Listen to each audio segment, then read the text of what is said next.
بسم اللہ الرحمن الرحیم الحمد للہ رب العالمین والصلاة والسلام علی اشرف الانبیاء والمرسلین۔ نور الزا کے اسباق کا سلسلہ ہمارا جاری و ساری ہے، اور آج کا سبق ہمارا سجدہ شکر کے بارے میں ہے۔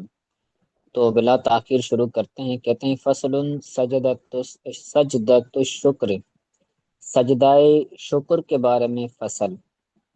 یہ فصل سجدہ شکر کے بارے میں ہے۔ کہتے ہیں سجدۃ الشکر مکروہۃ عند الامام ابی حنیفۃ رحمہ اللہ لا یصاب علیہا۔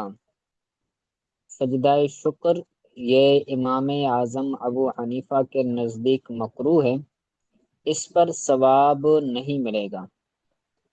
لا یصاب یہ مجہول پڑھیں گے اس کو،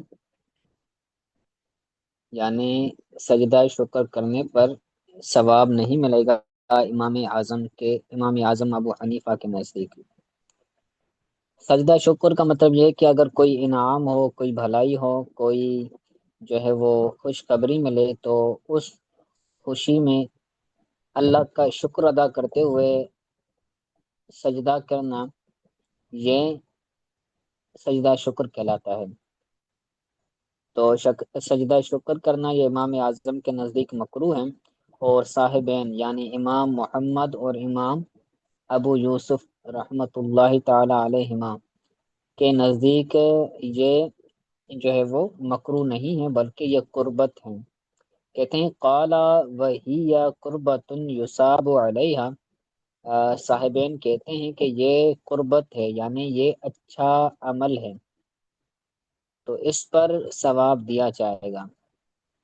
وَحَيِّئَتُهَا مِثْلُ سَجْدَةِ التِّلَاوَةِ، اس کا طریقہ سجدہ تلاوت کی طرح ہے، یعنی جس طرح ہم سجدہ تلاوت کرتے تھے، اور جو چیزیں سجدہ تلاوت کے لیے اہم ہوتی تھی، طہارت وغیرہ، کپڑوں کا پاک ہونا، جسم کا پاک ہونا، یعنی وہ جو جتنی بھی شرائط ہیں، وہ ساری کی ساری شرائط سجدہ شکر کے اندر بھی آ جاتی ہیں۔ اور حیت کا مطلب ہے طریقہ کار۔ آگے ایک فائدہ بیان سر کر رہے ہیں۔ جی، یہ آپ کون سی لائن میں پڑھ رہے ہیں سر صاحب؟ یہ پہلی لائن پڑھ لی، اب دوسری لائن پر ہیں، یہ یہاں تک پڑھ لیا ہے۔ سر صاحب ایک دفعہ پہلی لائن کا دوبارہ ترجمہ کر دیں گے ایک دفعہ جی اگر ہو کرتا سکے؟ ہوں، سماعت کریں، دیکھیں۔ سجدہ شکر مکروہ ہے امام اعظم ابو حنیفہ کے نزدیک،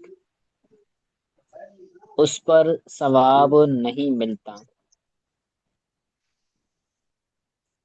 صاحبین امام اعظم فرماتے ابو ہیں، حنیفہ کے نزدیک یہ ہے کہ سجدہ شکر میں ثواب نہیں ملتا، جی،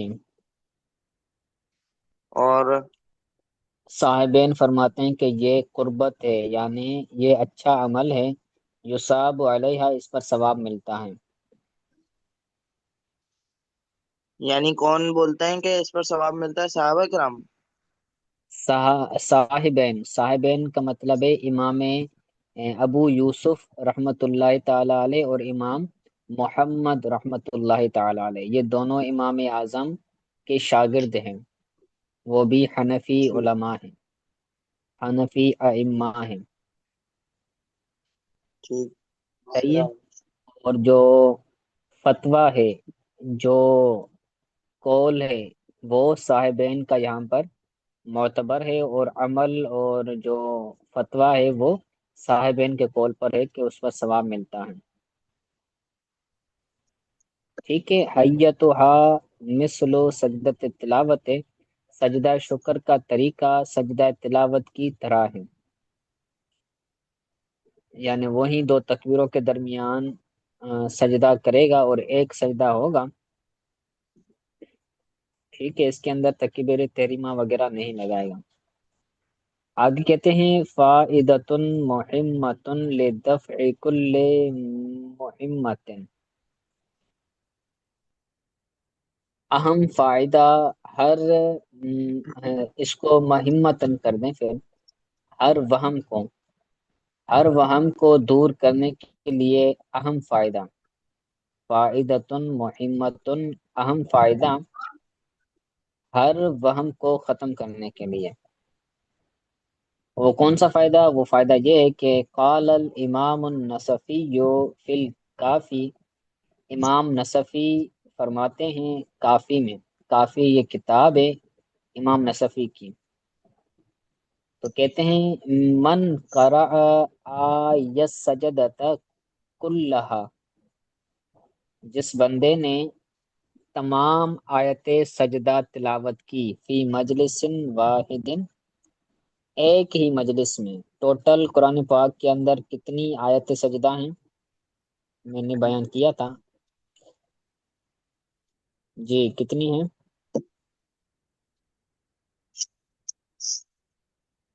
سبق یاد نہیں ہے ابھی، معذرت۔ 14 آیتیں ایسی ہیں کہ جن کے اندر سجدے کا بیان ہے۔ وہ کون کون سی یعنی قرآن صورتیں پاک ہیں؟ کے وہ اندر قرآن پاک کے اندر 14 صورتیں، 14 آیتیں ایسی ہیں کہ جن کے اندر سجدہ تلاوت کرنے کا حکم ہے کہ تم سجدہ کرو۔ تو جب جب وہ ہم آیت پڑھیں گے تو ہمارے اوپر سجدہ لازم ہو جائے گا، اور اس کو سجدہ شکر کہتے ہیں، سجدہ تلاوت کہتے ہیں، شکر نہیں بلکہ سجدہ تلاوت تلاوت کی۔ کہتے ہیں۔ ٹھیک ہے، تو کہتے ہیں کہ جو بندہ، امام نصفی فرماتے ہیں کہ جو بندہ ایک ہی مجلس میں، ایک ہی بیٹھک میں ساری آیتیں سجدہ تلاوت کریں، یعنی 14 ہی آیتیں تلاوت کریں ایک ہی مجلس کے اندر، تو وسجد لکل منہا، اور ہر ایک آیت کے لیے سجدہ کریں، یعنی 14 آیتیں پڑھیں ایک مجلس کے اندر تو اس پر 14 سجدے لازم ہو گئے، اور ہر سجدہ وہ، ہر آیت کا سجدہ وہ ادا کرے، سجد لکل منہما، اور اس نے سجدہ کیا ہر آیت سجدہ کے لیے، تو کف اللہ ما اہمہ، تو اللہ تعالی کفایت فرمائے گا اس میں جو اس کے معاملات ہیں، کفاہ اللہ، اللہ تعالیٰ کفایت فرمائے گا اس کی، ما اہمہ، یعنی جو اس کو معاملات پیش ہیں، چاہے وہ دنیا کے معاملات ہو چاہے وہ آخرت کے معاملات ہوں، تو اللہ تعالیٰ ان معاملات کے اندر اس کی کفایت فرمائے گا، یعنی وہ معاملات اللہ تعالیٰ حل فرمائے گا۔ صحیح، یہ ایک فائدہ تھا، ایک وظیفہ تھا کہ اگر کوئی بندہ یہ کام کرے گا تو اللہ تعالیٰ اس کو یہ صلہ اور یہ فائدہ عطا فرمائے گا۔ صحیح ہے، آگے باب جمعہ ہے، نماز جمعہ کے بارے میں مسائل ہیں، تو پڑھتے ہیں۔ کہتے ہیں باب الجمعۃ، یہ جمعے کا باب ہے۔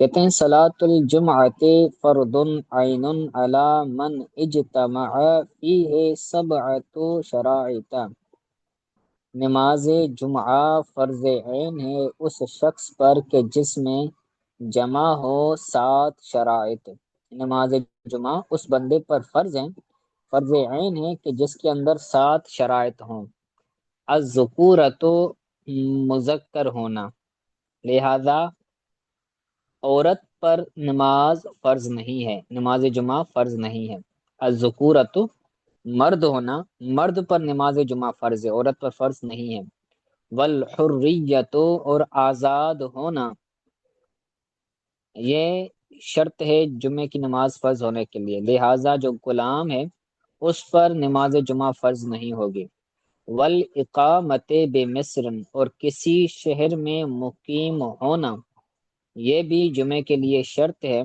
اگر کوئی بندہ مقیم نہیں ہے بلکہ مسافر ہے، کوئی بندہ کراچی سے لاہور جا رہا ہے، کراچی سے پنجاب جا رہا ہے، اور وہ جمعے والا دن ہے، تو اب یہ حالت سفر میں ہے، کسی شہر کے اندر یہ مسافر، کسی شہر کے اندر یہ مقیم نہیں ہے، تو جیسے ہی کراچی سے نکلے گا، صبح کے وقت نکلا، تو اب وہ تقریباً کافی عرصے کے بعد، یعنی تقریباً 1 دن لگ جاتا ہے سفر میں، کراچی سے پنجاب کی طرف جانے میں، تو اب اس کی جو بیچ میں نماز جمعہ آئے گی تو اس کے اوپر وہ نماز جمعہ کیا ہوگی؟ فرض نہیں ہوگی، کیونکہ یہ بندہ کیا ہے؟